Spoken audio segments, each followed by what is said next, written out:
Hello everybody, welcome back to Firefield Junction, and today I've got another sort of how-to video for you.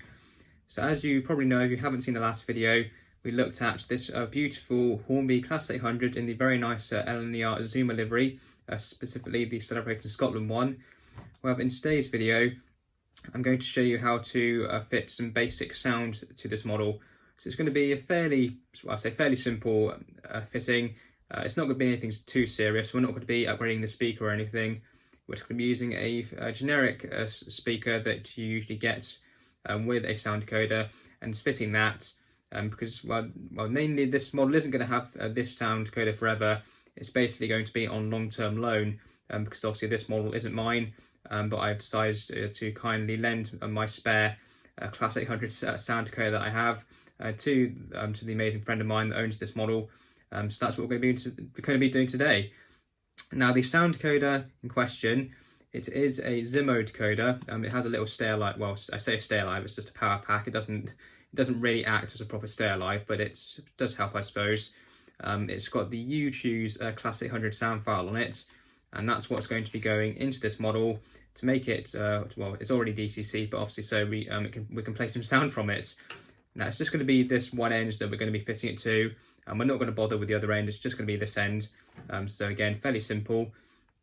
Now the sound file on this decoder, it's not too bad. It's okay. It's the first ever Class 800 sound decoder that I got. But since I got my second GWR Class 800, because I do have two of them, that one actually came with a sound decoder in each end, and I decided to swap the decoders around. So I had a sound decoder in both motor units of my 800s. So that I could run them as a 10 car, because they're both the exact same sound decoder. So basically I decided, cutting a long story short, both my GWR Class 800s are now sound fitted, and this decoder that was originally in one of them basically became redundant. It's basically a spare at the moment until I need it again. So I might as well give it some use by fitting it to this model. Now the speaker is just going to be a standard Sugar Cube speaker. This is just a spare one that I had. I have had to solder some wires to it, but that was fairly simple, and that's going to be going inside this model. I'm not exactly sure what size enclosure I'm going to use on the speaker yet. We'll have to see when we actually open up the model to see how much space there is inside. Now, because there is with this model, fitting sound to it can be quite hard sometimes. Sometimes it can be fairly easy. It sort of just depends on which way you do it. Because obviously on these models, Hornby have designed it so that instead of having to remove the body shell for you to fit a chip, the chip itself actually goes in the underframe here, because this is where the main PCB and circuit board and everything is. However, space in there is not great. You will struggle to fit both a speaker and decoder in here. You probably could fit a standard decoder. Well, starting that again, you could fit a standard sound decoder and a Sugar Cube speaker in here. Probably it might be a very tight squeeze, but it might just work. However, really, you either want to have just the speaker in the underframe or just the decoder in the underframe.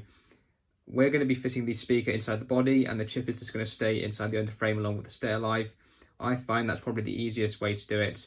You can put the chip in the body, however, you do have to unscrew the circuit board.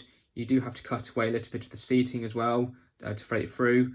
It is possible, because that is how the chips on my other Class 800s, when I bought the end units for 800.003, because it's 800.003 that I bought, I got both ends of that with a decoder in each end, and on those, the speaker was in the underframe, and the chip was inside the body shell, tucked away at the cab end in this space just here. And I could see the way they'd done it. They had unscrewed the circuit board, threaded the chip and the wires up around. They had to cut away a little bit of the seating, and the chip was just secured here.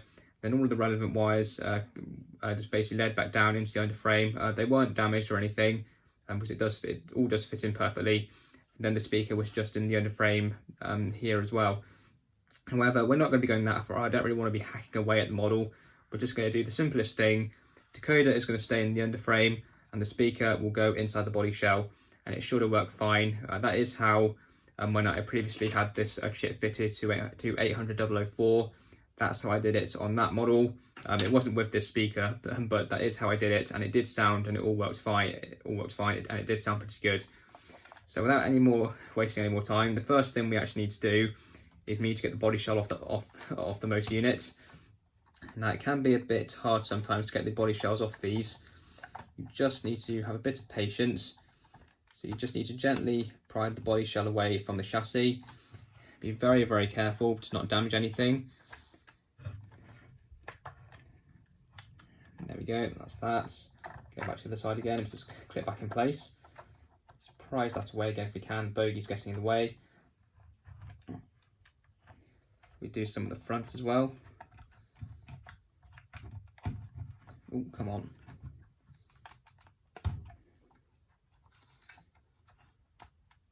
There we go, it's coming slowly.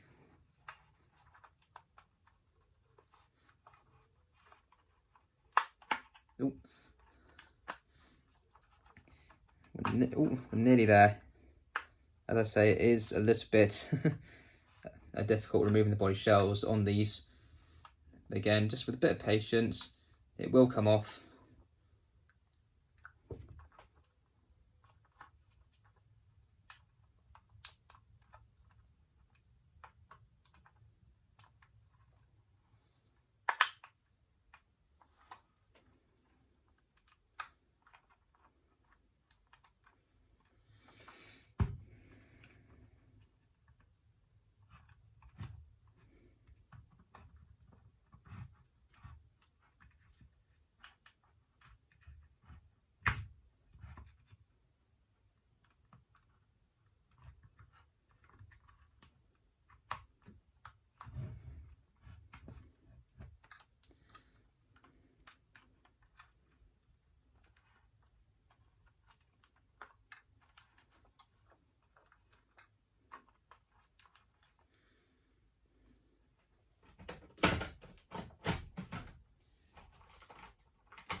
There we go. It's finally coming. Just needs a little bit of temptation. So gently ease it off. Nice and gently. Ooh. And there we are. It finally comes off. And there we are. So there's no wires that are connecting the chassis and body shell together. It's all done via spring-loaded contacts. Main contacts are just in here. You can then see them inside the roof there as well. But we don't need the body shell now until the end, so we can put that to one side. And we can see how the motor is, what the motor unit is like inside. So we've got this large weight over the top of the motor just to help give the model extra traction. We've then obviously got the actual motor underneath with both flywheels. And then we've then got the drive shafts going out, both bogies. We've got all the wires coming up from the bogies as well. If I just turn it around for you, we can see all of the wires for the lighting there. We definitely don't want to damage those. Sometimes they are taped down. They are actually taped down underneath the seating there. But sometimes they can get in the way a little bit. Sometimes they can be fine. But you just want to be careful that you don't damage them, don't cut them, don't do anything with them. Just ensure they're out of the way. And when the body shell does go back on, just make sure they're not going to get damaged or anything, because they are quite thin and quite fragile. So you want to be really careful with those. Now the next thing we actually want to do is we'll actually flip the model upside down. And we now need to take this base plate off. So obviously we need to get these DCC sockets and everything. So if we just undo the 3 screws. Sometimes these can be quite tight. Well, they can be very, very tight when you first go to undo them. Once you undo them the first time, they should be fine the following time round. And there we go, nice and easy. And then we can lift the base plate off. Again, put that to one side. Now we'll take out the decoder that's already in here. Just use a little flathead screwdriver and we'll just gently prise it out.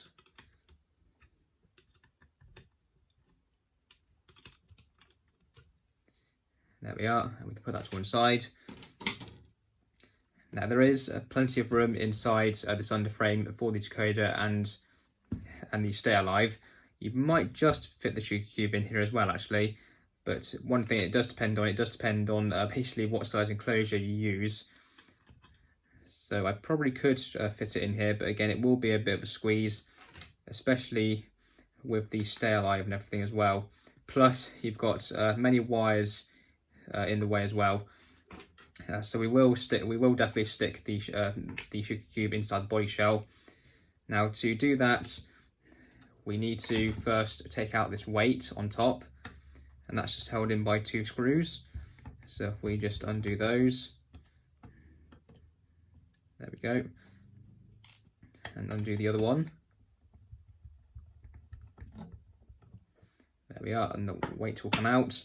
We then need to undo the 3 screws that hold the seating area in. Again, these can be quite tight sometimes, but again, if you have a bit of patience and just be nice and careful with the screwdriver that you're using, then you can take them out nice and easily without damaging them. Because obviously if you do round them off, then you're going to have a bit of a headache. Unless you have spare screws, then you might be fine, but you definitely don't want to damage them. There we go, that's that one. It's actually just 2 screws on this one, my apologies, I thought it was 3. It's definitely 3 on the seating on the dummy car. However, because usually the other one would be around the centre around here, obviously it's not there because obviously you've got a big motor there instead. But these do come out nice and easily. There we go, this is the other one. And then the seating area should lift up. There we go. So if we just tip that over to one side, what we've now got is, if I just try and tip it towards you slightly, you can see there we've got a nice hole there, and we can now thread our speaker wires up through there. Well, first of all, we'll actually thread the speaker wires down. We don't want to thread them up, because that'd be the wrong way. So if we just thread those through, actually we need to thread them through the seating area as well. So if I just thread them through the seating, there we are. Then we can thread them through. Ooh. Again, this can be quite fiddly, but again, you just need some patience. Ooh. It probably would help if both these wires were the same length, but one of them's longer than the other one. There we go. Come on. Actually, saying that, just remembered, don't want to do that yet, because the first thing we actually need to do is actually do the enclosure for the speaker. So if we just get that sit back down where it needs to, where it goes temporarily, yeah, that'll be fine there. Now we shouldn't need a very big enclosure on this because there isn't an awful lot of clearance between the seating and the roof. The speaker is just going to have to go probably on one of these tables. And we might just get away with probably about a medium-sized enclosure roughly. So I'll probably do one of these small pieces, and then I'll just have to seal it with the top piece on top like that. And that should be fine probably. That should just stay clear of the body shelf. We just check. There should be plenty of clearance. Yeah, that should be fine. So that enclosure there would be the speaker enclosure size that we use. Now I'll probably go away now. I'll probably do this next bit as a time lapse because it'll probably just make it a bit easier. So I'll glue this enclosure together to make sure it's nicely sealed and make sure it's all airtight. But we don't want it to have any gaps anywhere. We want it to be nicely sealed so that we then get some nice decent quality sound and hopefully a bit of bass from it as well. Although the 800s, they aren't incredibly bassy, they do have some bass to them, but I don't think you need absolutely masses of it. But this should hopefully be fine for now. So I'll go away, I'll glue this together, I'll then install the speaker and the decoder and everything, then I'll come back and then you can see how it's all been done.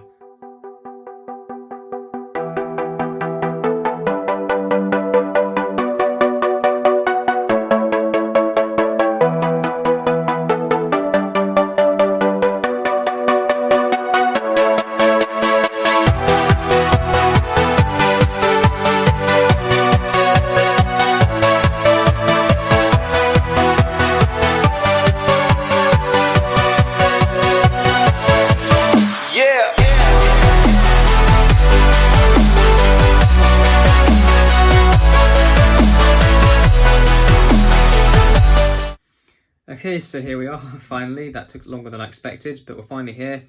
The chip's been installed, everything's been wired up, and the speaker has been secured in place. Hopefully it shouldn't clash with the interior lighting bar inside the body, because that's one thing, that's the main thing you want to be concerned about really. It's just ensuring that if you do fit a speaker inside here, just ensuring that it's not going to clash with the lighting inside. It should be fine though where it is. We'll find out when we put the body back on, but it should hopefully be fine now. But before we do put the body shell back on, we might as well just test to make sure it all works, make sure nothing's clashing anywhere, make sure nothing's shorting. Might as well do it before we put the body back on, because getting the body shell on and off of these models, it's not the easiest, I'd say. And the seating, I know it does I know the seating does look a little bit bent this end. I think that might just be one of the wires though. I don't think it's actually anything major. I can't see anything actually caught underneath there actually. So it might just be I think it's just the way the seating is, but it should be fine. It's not causing any problems.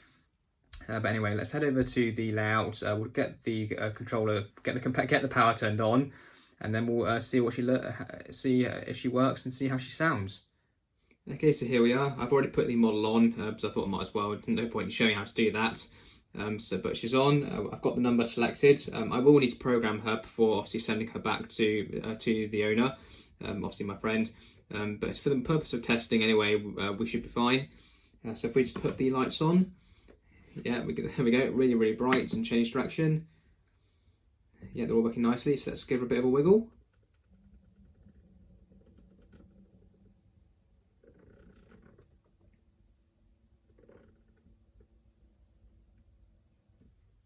Very nice, and the other way.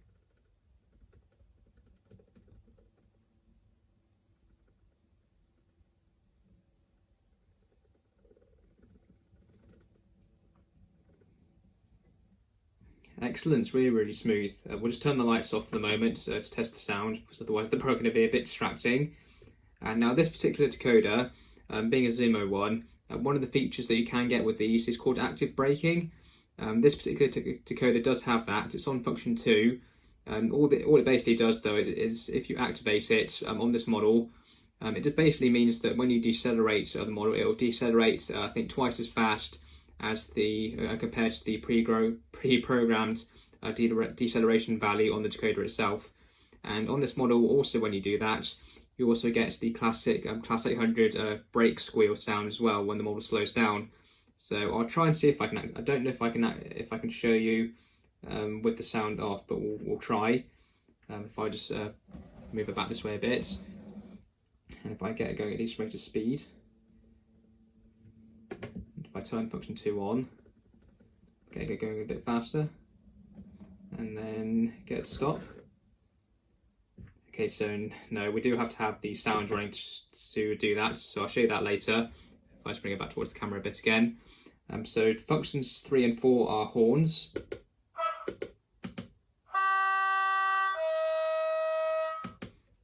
That's not too bad. Function 5, I'm not too sure what that is. Okay, it doesn't work with the sound off. Does function 6 work? I believe this is the door opening.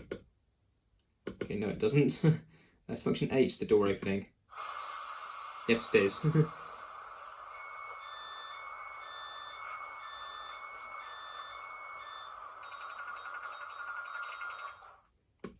Okay, does function 7 do anything? No. Function 9. Nice guard's whistle. Functions 10. Please lock the door. So yeah, that's one of the door closing sounds. There is another one, I believe it's function 24. That's the one that you'll want to use on this decoder, because that's the one that's actually more realistic for the actual door closing sounds before the model moves away from a station or something. That one I think is more for the toilet, I think. So I'm not sure why that's earlier on, but oh well, at least it's there. Function 11.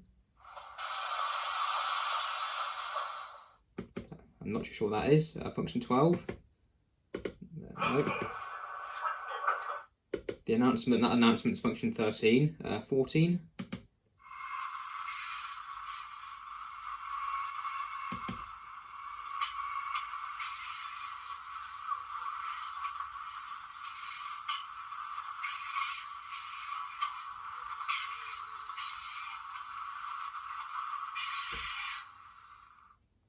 So we've got a nice flange squeal there, that's not too bad. Function 15.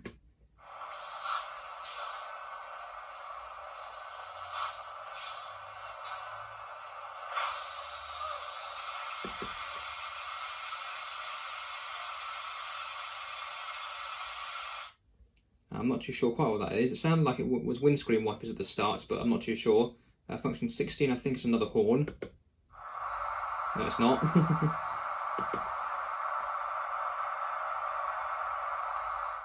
I'm not sure what that is exactly. Function 17. Okay, short and sweet, whatever it was. Function 18, I think is another one of the horns. Yeah, so we've got a nice high-pitched horn. Function 19. There's nothing there. Again, some of these functions, you might have to have the actual engine sounds running to hear them. So we'll do that in a moment. Function 20. Nothing. Function 21. Another horn. 22. Nothing. 23, I think, actually might be the other door closing sound.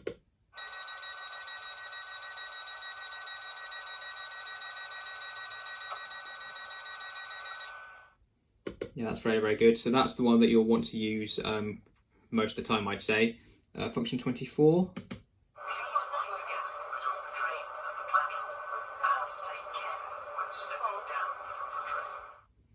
It's a nice onboard announcement. 25.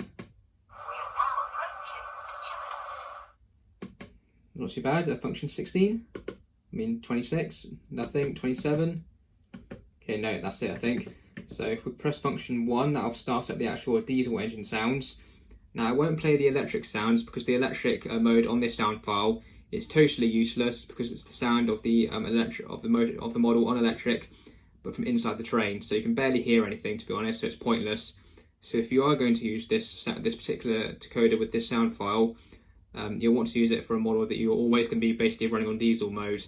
So it's a little bit restrictive, but I'd say, well, for someone like me anyway, it'll be fine because I'm never really going to run any of my 800s on electric mode. But obviously for some other people, you may actually want electric mode, in which case if you do, I wouldn't use this particular sound file.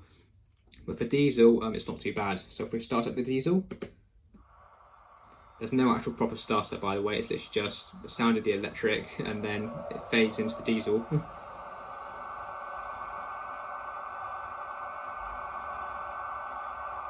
There we go. So now I should be able to show you the actual braking function again.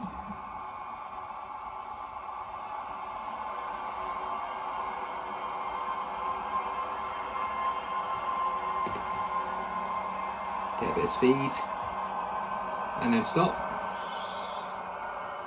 So there you go, hope you can see what I mean there. The model decelerates twice as fast as what it will usually do, and you get the nice squeal there as well, so that's not too bad.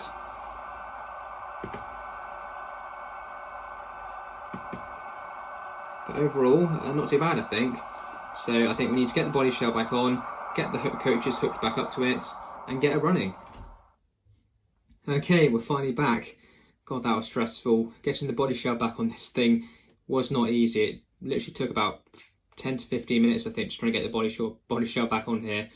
I don't know why. It's much easier on the other 800s on the 800s that I have anyway. It was much easier on those, but for some reason on this one, the body shell would not play ball. But eventually, I managed to get it back on. Nothing's damaged. It's all fine. I've quickly given it another test and reprogrammed it, and it's all working fine.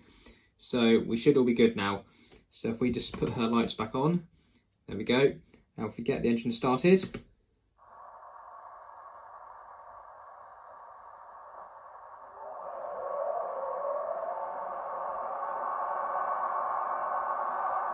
and let's get her running.